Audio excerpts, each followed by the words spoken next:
Well, Canada is home to so many beautiful lakes and rivers. We're bordered by 3 oceans, but while they look picture perfect from land, ever wonder what's lurking beneath? The view, it's not always as pretty, and our next guest knows it all too well. Sean McMullen is a professional photographer who reignited his love for diving over the course of the pandemic. He's now making it his mission to clean up what other people have tossed out: bottles, clay pipes, even the occasional gun, you name it, he's probably found it. Sean McMullen is joining us from dry land this morning in Halifax. Great to have you on the show. Sean, this all started with this photo your dad took in July 2020. This went viral. It's you showcasing your findings at Peggy's Cove. I mean, there's everything there. There's boots, there's bottles. I feel like there's a kitchen sink in there as well. So how did all this start?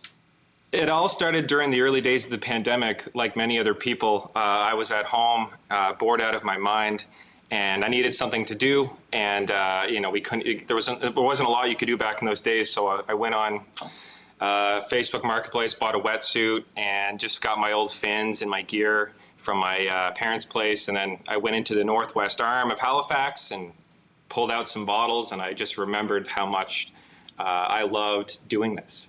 As a kid, it was a childhood kind of passion of mine that came back as an adult.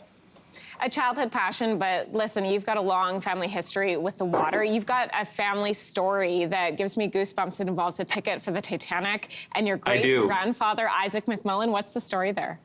Yeah, so he had a ticket for the Titanic, and they were from Northern Ireland.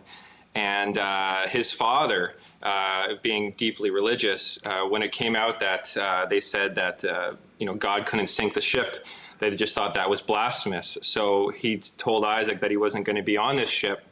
So Isaac gave up his ticket, and he would have been a third-class passenger. And as history has shown, many of the men who were third-class passengers unfortunately died in the Titanic tragedy. So he survived. He went on, obviously, to give way to your life and the work that you're now doing in the water. So let's talk about what you're finding. I've seen your videos of dolls. That's the weirdest thing under the water. What's it like for you when you see something like that?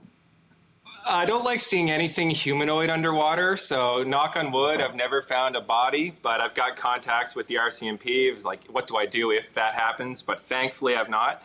But Cabbage Patch dolls are pretty close to being the freakiest thing I've found. Yeah.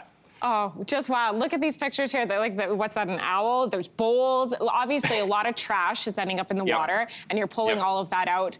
I imagine it's equal parts gratifying to be able to clean it up, but also frustrating to see the amount of stuff that's in the water.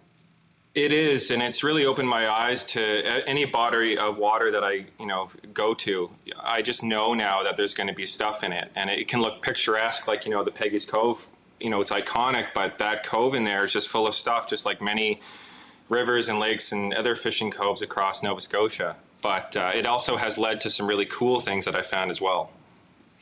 So you also had the chance to, obviously with the work you're doing, get to promote it through, you've done interviews with CTV National, but you also got to be on Conan OBrien's podcast. I did, yeah. That was a surreal experience. I still can't believe that I can say I was a guest on Conan. I've been a fan of his since, the 2000s, watching late night TV. So when his team reached out back in late November, early December, I thought it was like a spam email.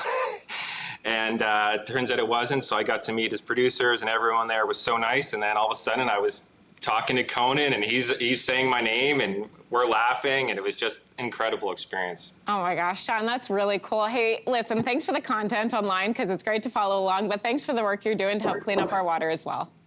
Oh, it's my pleasure. I love doing it, and I'll do it as long as I'm able.